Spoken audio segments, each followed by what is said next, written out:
Good morning, Hubert. Good to Good. see How are you. you? Or good afternoon now, I guess it is. Yeah. Yes. Yes. Welcome, welcome. Welcome. We'll get right into the callers, the interviewers, we'll say. Okay. Deanna King, you're up first.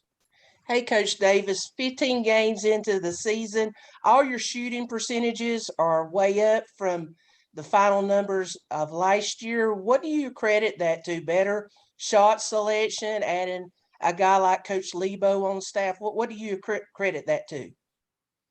Well, a number of things. We've got better shooters. I think, Caleb and RJ are shooting a lot better this year.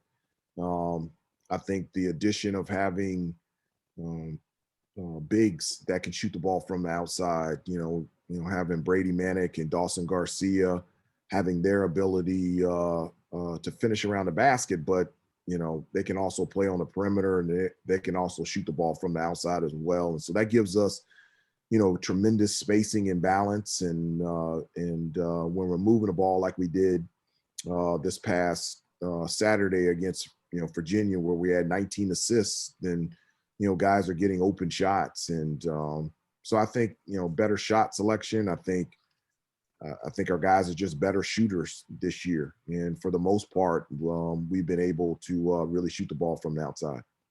Thank you. We'll go to Andrew Jones. Go ahead, Andrew. Hey, Coach, after the game on Saturday, Caleb and Armando both talked about how the importance to string games together, to be more consistent than you guys have been of late. For you in your first year doing this as the head guy, what is the biggest challenge for you in getting them to be able to play more consistently and to approach games with the same kind of mindset each game? Well, just getting them to understand how important it is to the success of our team, and also them individually about being, consistent. One of the things that I talked with them a lot about, but specifically after the game against Virginia, is that, they've experienced what it's like to bring the energy and the effort and the toughness out there on the floor. So they've experienced the benefit of that. And so, and they've also experienced the feeling of not bringing that consistent energy and effort and toughness and what that looks like. And so for them having to have had the experience of feeling both of them and understanding what it means to our overall success as a team, then let's consistently try to get that feeling of bringing that energy, effort, and toughness that we need. And so, to me, I think that's the biggest part for our team's success is can we find, can we stop talking about energy, effort, and toughness, and let's make it so consistent that that's something that we don't have to talk about. I think that's going to be the number one key for us determining how successful we are as a team this year, is that we transition into a team that just naturally plays with that type of effort, that we don't have to talk about it anymore. Thank you. We'll go to CL Brown. Go ahead, CL. Hey, Hubert, kind of piggybacking off of that. When did you kind of coin that phrase together, energy, effort, and toughness? Was that something that while you were coaching JV team that would come up often? I didn't have to coach energy, effort, and toughness on the JV team at all. They were so thankful to be a part of Carolina basketball, even as a JV player, to play on that floor, to practice every day, to run through that tunnel. I never did. I never had to preach that in the 7 years that I coached JV. And so I don't know, where I coined that phrase. I just knew that for us, in order for us to have a chance to be good, the energy and the effort and the toughness had to be a part of who we are. One of the things that Coach May says most of the time when we go on a road trip, he always says, pack your game, like bring your game at home games, bring your game. And I've told them, like, you shouldn't have to pack it. You shouldn't have to bring it. It should be already with you. And that's as I said before, that's going to be the number one determining factor of how good we are, is that, are we a team that just every game we come out with that energy, effort, and toughness that we've talked about how important it is to us. And coming off of coming so close to, that Virginia Tech game being postponed, and you had kind of an extended break between games then, and now you're playing with a week between games. Is it hard? Is it going to be harder to kind of carry over Saturday's win to Georgia Tech? I don't think so.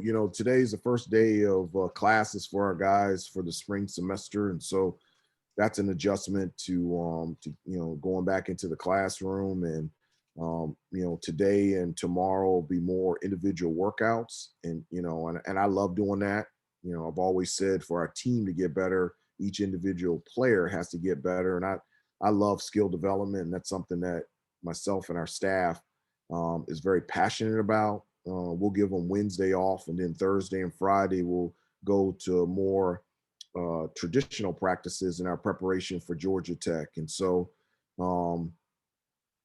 it would be nice to have a midweek game to continue the how we played on Saturday. But, after this week and starting at Georgia Tech on Saturday, our schedule is going to be tight, because we still have to fit in a postponed game from Virginia Tech. And so, we don't have any more breaks. So this is a good opportunity for us to kind of catch our breath, and get ready for the rest of the ACC season. Thank you. Brendan Marks, go ahead. Hey, Hubert, good afternoon. I just wanted to follow up on CL's question. You mentioned never having to coach energy, effort, and toughness with the JV team. Just given your own personality and that experience, how surprising has it been for you that has been something that you've had to harp on this season? And the thing that you mentioned at the end there about look what happens when we bring it, look what happens when we doesn't. Have you found that idea has resonated with the guys maybe a little bit more than getting them to finally appreciate that? I have. I feel like it has resonated with them more. And to me, that's been probably the most surprising thing this year, is that at times we've had to talk about energy, effort, and toughness. I just didn't think we would be talking about that. And so it's surprising, it's frustrating, and it's tiring to deal with that and talk about that. But I really feel like it's really starting to resonate with them. One of the things that we talked about after we played Notre Dame is I told them that they have an opportunity to play. And I said, like Coach May, Coach Lebo, Coach Sullivan, myself, we no longer have that opportunity. And I told them, not only do they have that opportunity, they still have the ability. And I said, like, we don't even have the ability to play anymore. And I said, well, now that you have the opportunity and you still have the ability, like, to get them to understand that their job is, they have a responsibility to show up every day and give it everything that they have, because the opportunity and the ability at one day is going to go. And so now that you have it, why don't you just use it? And I could see it in their eyes when I said it that way. For whatever reason, they kind of got it. And so my hope is that it does resonate in a way where we don't have to talk about it anymore, because win or lose, I really feel like when we do bring that energy, effort, and toughness, we're a very difficult team to beat. We'll go to Gregory Hall. Go ahead. Hey, Hubert. Beyond those intangibles, it's very obvious that your team's at its best when it's passing the ball and moving it like it did against Virginia, whereas against Notre Dame, only 10 assists. What's the key to stringing that together and preventing like too much dribbling and things that are on the court not working, and doing the things that constantly are working, like ball movement? Yeah, that's something that we always talk about is ball movement and player movement. And we have 5 guys scoring and averaging in double figures, and we've got a number of guys that can score 20 on any given night. And It's fun to share the basketball. That's the way that I've always learned and loved to play. And it's important for our program and for this team to share the basketball. And, you know, when we have low assist totals as a team, that means we're going a lot of one-on-one and we're doing a lot of dribbling, just like you said. And just the benefit of moving the basketball is such a huge part of us in our success on the offensive end. You know, the couple of days prior to Virginia, we moved the ball really well in practice, so much so that, you know, even people that were watching practice goes, wow, you guys were sharp moving the ball on the offensive end. And so I was really happy that we were able to, you know, do that in Virginia, because against a great defensive team, that's the only chance that you have in being successful against Virginia is with great ball movement. And we were able to do that. And my hope is that the success that we all had moving the basketball is something that would resonate with our guys and that we can consistently do the remainder of the year, whomever we are playing.